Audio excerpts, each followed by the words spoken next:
Miami Heat are going to be a very interesting team this upcoming season. On today's edition of the Heat Report by Chat Sports, we're going to look at the 5 most burning questions about Miami for the rest of this offseason, but also how the season will begin in October. I'm Nic Rohloff. This is the Heat Report by Chat Sports. And, well, these are questions that I'm posing and answering. But if you have any questions about the Miami Heat, you can hit me up over on X or Twitter. Don't hesitate. I won't bite, I promise. My handle is at Nic_Rohloff. We just crossed 2,000 followers. We're actually at 2,100, so I appreciate everybody who has followed me over this offseason because the account has grown pretty largely. But if you haven't followed me already, please go do so, and don't hesitate to ask any questions. All right, the number one question I think around the Miami Heat, the rest of the offseason into the season, is Tyler Herro. Does he get extended? Remember, he becomes extension eligible in October for a 3-year, $149.7 million deal. Does Miami give him that, or do they just not, or do they extend him for a lower price tag? More information. The window of being able to sign the extension is October 1st to October 20th. So you don't really have that much time to really negotiate here. The max extension he could get is 3 for $149.7, $49.9 million per season. If he does not get extended this October, he would then be eligible to sign a 4-year, $206.9 million extension the following offseason.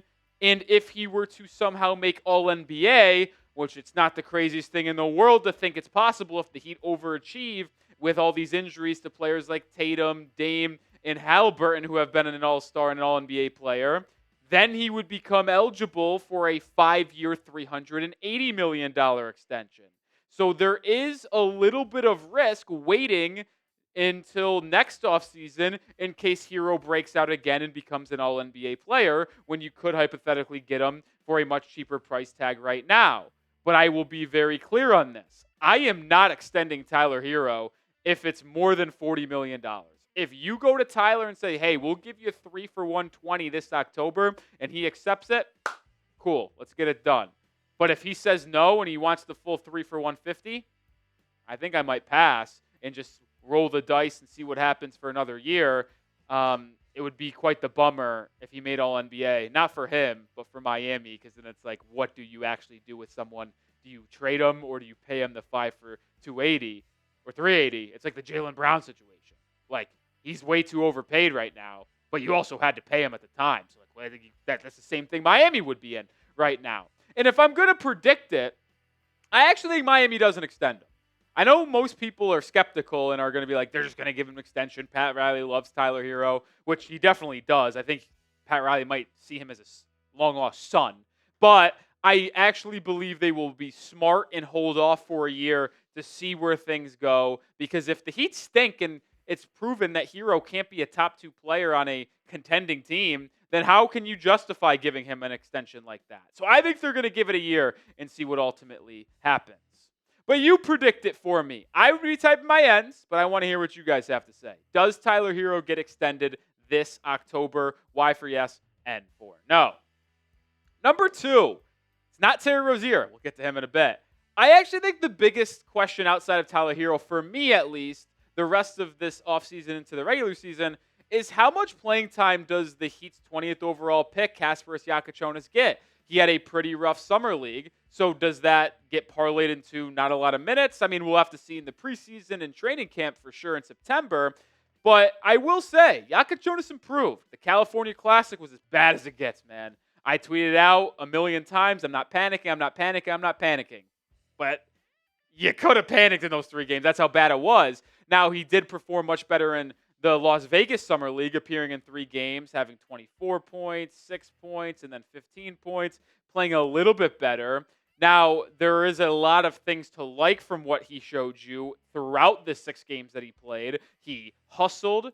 He made really good plays defensively, which impressed me a lot more than I expected. Like, he did the little things and played good defense. So I think the offense will come. But to answer that question, I don't really expect a ton of playing time for Kasparas, if we're going to be honest. You just think of what Miami has on this roster. I would argue the guard rotation is the most loaded part. That and its wing depth, I would suppose. Like Herro, Powell, Davion Mitchell, all ahead of him. So I guess you could say Kasparas would be that point guard number 4 or number 3. But then you also got Pallel Larson, who's getting a little bit more reps on ball. Nikola Jovic can certainly play more of a point forward type of role. So if Miami ultimately just decided to say, hey, we're going to take this as like a development redshirt year for Jakucionis, he is only 19 years old, that wouldn't surprise me whatsoever. And it's actually something that I could see happening absolutely. So when I'm thinking of Kasparas Jakucionis going forward into the season, I am not going to overreact if he does not play. I do not think it's the end of the world if he ultimately spends the majority of this rookie season in the G League. I really just don't think that's that big of an issue considering he is 19 years old. He just needs reps. We can't have him sitting on the bench, not practicing, not playing. He needs to be playing basketball and practicing and playing real live ball reps. So I absolutely could see him spending most of this time in the G League, and that is kind of how I foresee this season kind of going along. Question number 3. Do the Heat finally trade Terry Rozier? I teased that we were going to talk about him a little bit ago. Obviously, we've talked about this ad nauseum. He's got a expiring salary worth $26.6 million. Does the Heat just let that expire and use that in free agency next offseason, or will they try to flip them before the trade deadline? And I will continue to say this. It is without a question, he is going to be traded at some point. I give it a 10% chance Miami holds onto him this entire year and then just lets that money expire next summer, because there's a major reason why, and it's this one. The Heat are $1.4 million above the luxury tax. And we know that Pat Riley said earlier this summer that one of the goals for this team was to maybe, not guaranteed, but maybe jump out of the luxury tax for this season so they avoid the repeaters tax penalty, and then they can go back into it and not have those penalties trigger in the following years. And when you're that close to getting under, you would have to imagine Miami will in some capacity try to make a move during the season where they trade a player away to get a salary that is at least $1.5 million less. Maybe it's Rozier, maybe it's Wiggins. Heck, it could even be Simone Fontecchio, who makes $8.5 million. You can trade him away and get someone who makes $7 million on an expiring deal and just kind of let that happen. So there's different avenues you can go about this, but we know they're most motivated to get off of Rozier because he actually gives you nothing on the basketball court. So I am going to choose to believe that they do trade Terry Rozier. I do believe it will be during the season near the deadline, though, not really in the offseason. Subscribe for more Heat videos. We have daily content here on the channel, completely for free. There's no other YouTube channel that drops more coverage just on the Heat more than us, so join us here today. It's a whole lot of fun, I promise. Question numero cuatro.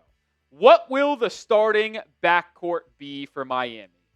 I have a hard time envisioning that Herro, Wiggins, Bam, and Ware won't be starting, right? Like, I can't see someone starting in front of Wiggins. I can't see someone starting in front of Bam and Ware or Herro, obviously. So the question is, who is going to be that fifth starter? Who is going to be the backcourt partner for Tyler Herro? I might have maybe tried to think and talk myself into Jakucionis after we drafted him, but I think it's clear that he's not going to be ready for that.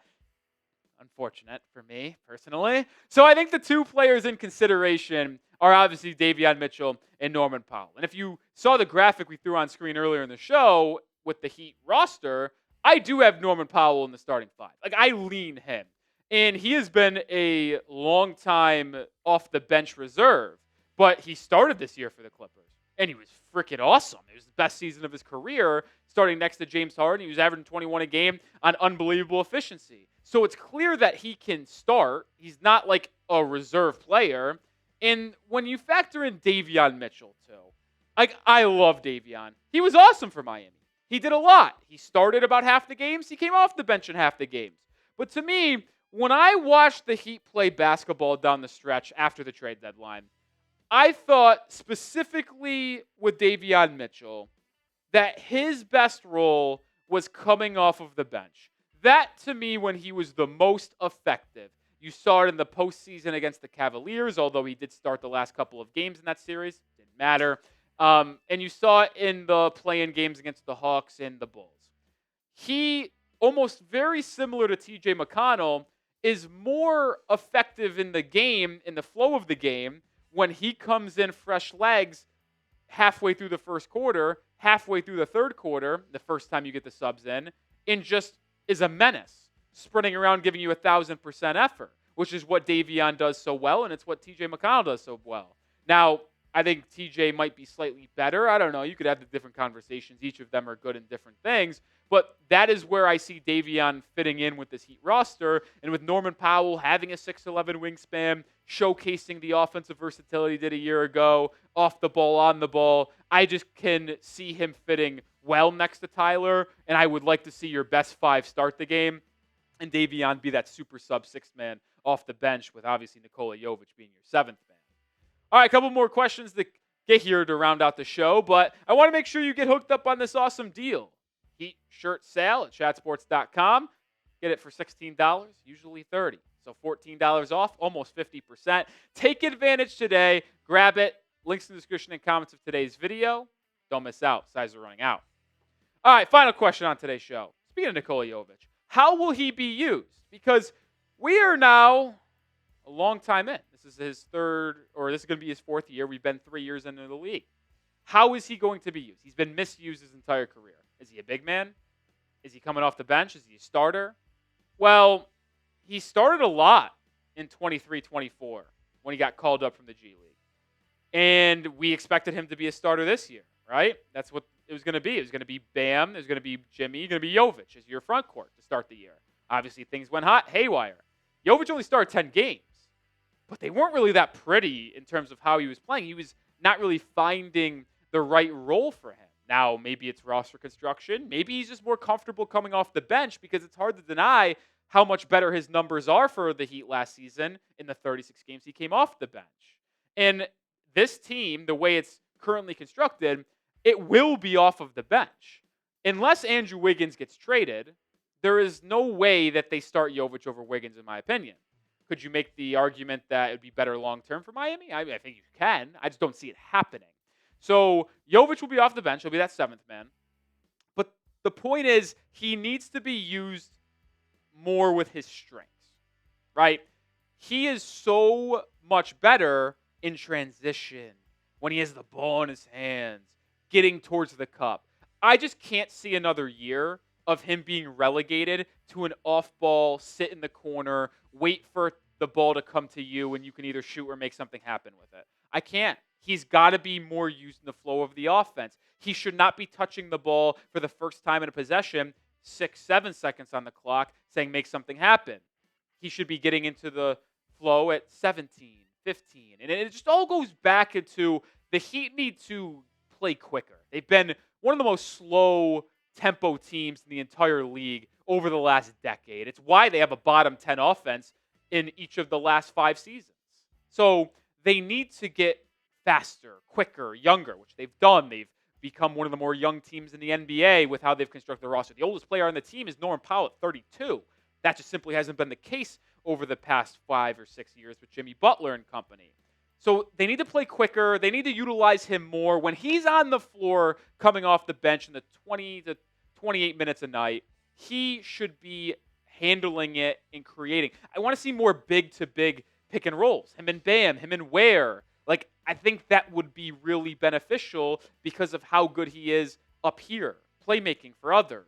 And then you could maybe utilize Norman Powell and Tyler Herro off the ball and use Jovic more on ball at times. There's just a lot of different avenues where you can go offensively when you use Jovic more on the ball. So I do not want to see him relegate to the off-ball, sit in the corner type of guy that he's been for, I'd say, most of his career to this point. That'll do it for today's show. Appreciate everybody tuning in here with us here at the Heat Report. Season can't come close. I just am really excited for this upcoming year. I hate that they've got me excited again. And we'll be here covering it all, so make sure you join the channel.